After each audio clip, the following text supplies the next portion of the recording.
dan PKS menilai Bang Pamil cocoknya mendampingi Kamper 1 untuk di Kamper 2 nih ya, ya.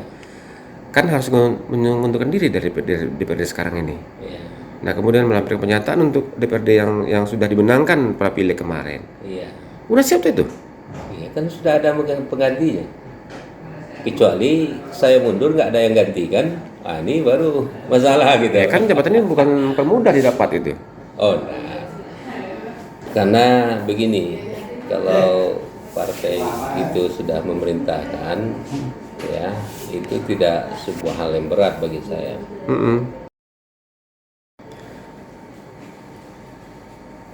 Assalamualaikum Pak Pamil.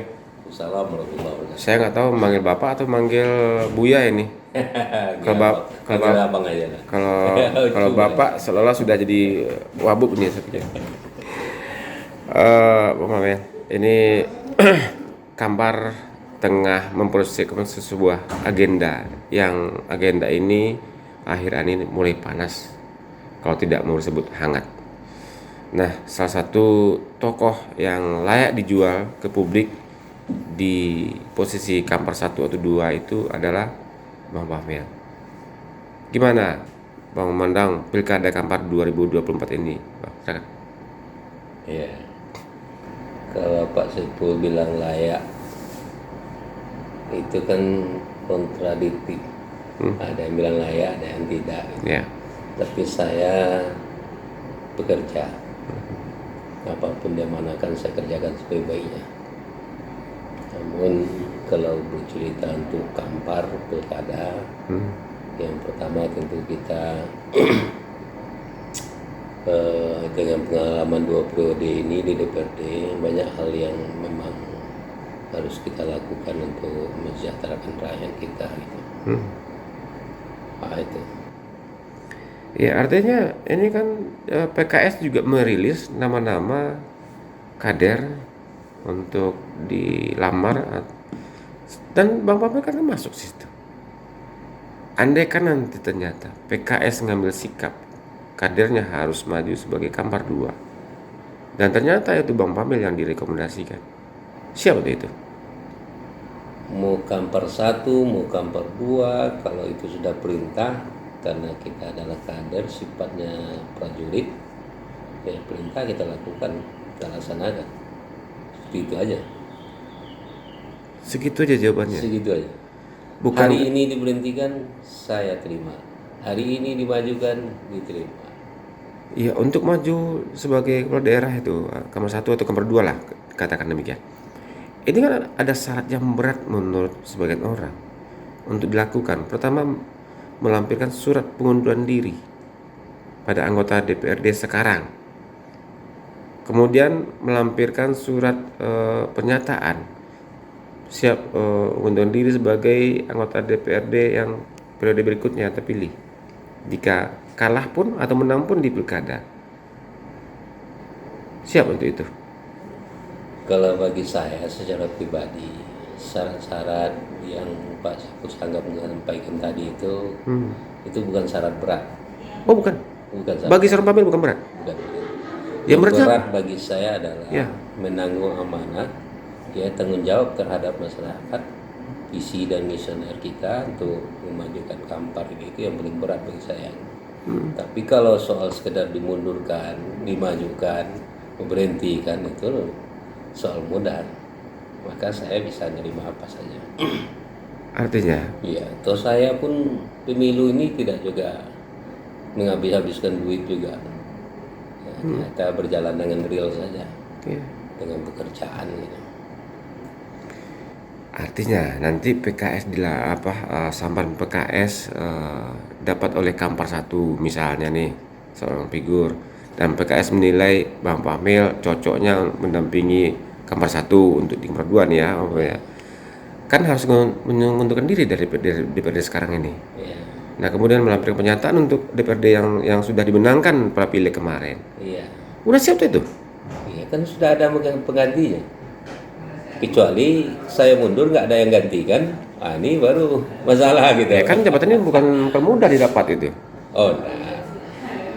Karena begini, kalau partai itu sudah memerintahkan, ya itu tidak sebuah hal yang berat bagi saya. Mm-mm. Ya kalau soal mundur soal ini karena itu kan tergantung partai saat ini. Nah, membaca partai. Angin ini berpihak kepada Bang Pamel? Berpihak kepada semua yang telah disepakati oleh partai. Jadi kalau di PKS itu tidak ada cenderung ke pihak salah satu, jadi tidak. Ya. Tapi keputusan tergantung musyawarah, ya suruhnya PKS siapa. Ketika itu kita ya harus kita lakukan. Ketika tidak kita harus sami'na wa ta'na. Itu aja. Saya kehabisan pertanyaan kayaknya. Komitmen ini. Saya sudah biasa bekerja risiko. Saya tukang panjat tiang listrik. Risiko saya adalah ketika salah mati, itu bukan kecelakaan saja, tapi mati. Maka dalam politik ini biasa saja bagi saya. Diamanahkan, tidak diamanahkan, yang saya tetap bekerja karena Allah. Maka setiap pagi saya tetap tawakal Allah, la haula wala quwata illa billah. Ya, karena Allah saya kerjakan, bukan karena suara banyak gitu. Karena ada suara tertentu di desa itu tidak ada suara, malah saya banyak berbuat juga gitu. Karena kebutuhan itu di situ gitu. Jadi saya tidak bekerja karena ada sesuatu, tapi saya hanya karena Allah gitu. Begitu saja. Pertanyaan terakhir. Bang Pamel itu kapan bahagianya, kapan merasa sedihnya saat melayani masyarakat ini? Saya selalu bahagia saja melayani. Karena saya setiap malam sudah memaafkan semua orang yang telah berinteraksi dengan saya. Maka paginya saya sudah punya energi baru. Jadi energi yang lama yang kemarin tak ada lagi, energi baru untuk bergerak gitu. Jadi saya selalu bahagia saja. Tapi tampilan saya kurang karena kita tidak bintang film. Kalau bintang film kan disetting ya. Kalau saya apa adanya, kadang dengan wajah lelah, dengan ini gitu. Jadi ada juga orang yang merespon nih, bapak nih kurang care, kurang ini segala macam. Karena mungkin karena kelelahan saya atau apa gitu. Tapi saya tetap ikhlas dan bahagia. Ya, artinya misalnya Bang Pamel itu bahagia ketika bisa menyalurkan aspirasi rakyat. Bersedihnya ketika tidak maksimal menghasilkan aspirasi di lembaga ini, maksudnya seperti itu. Kapan itu? Dan saya pun pernah menyampaikan ke kawan yang ikut dengan saya, ketika ada yang menangis, ibu-ibu ini menangis, saya sampaikan di dalam mobil ke kawan saya, kalian saksikan tadi ya, ibu itu menangis. Kalau tidak terobati tangis ibu itu, laporkan saya ke PKS, suruh pecat saya. Sampai begitu ekstrimnya saya gitu. Jadi saya memang kalau sudah melihat orang susah saya tidak harus cari pengobatnya gitu. Ya, Bang Pamel kejam dengan diri sendiri untuk orang lain ya. Begitu mungkin. Bilang istri saya begitu juga. Oh gitu ya. Kalau dia pilih ialah kerja di kebun lah biar telayani rumah. Oke. Tapi mungkin karena kita dipahamkan dengan amal ya 3 amal yang Rasulullah sampaikan, amal jariah ya, anak yang soleh dan ilmu yang bermanfaat, maka kita mungkin lebih banyak bisa di amal jariah ya, maka di situ kita perbanyak gitu. Kalau ilmu yang bermanfaat kita mungkin tidak terlalu banyak ya. Kalau anak yang soleh tentu kita berharap ya anak-anak kita soleh semuanya. Closing statement terhadap pilkada Kampar akan datang atau harapannya Bang? Saya berharap siapapun yang mau muncul maju di pilkada, tentu kita perlu sama-sama berkomunikasi, berkolaborasi. Intinya adalah bagaimana kesejahteraan Kabupaten Kampar ini betul-betul sampai keadilan itu ke pelosok. Karena 2014 saya anggota DPRD, itu Kampar Kiri Hulu itu berapa puluh desa yang tidak berlistrik, dan sampai kemana-mana pun ya kita urusi ya, supaya apa? Supaya keadilan itu sampai ke pelosok daerah. Maka seluas apapun daerah kita, keadilan itu harus sampai ke sudut-sudut desa di Kabupaten Kampar ini. Siap. Sukses Bang Pamel.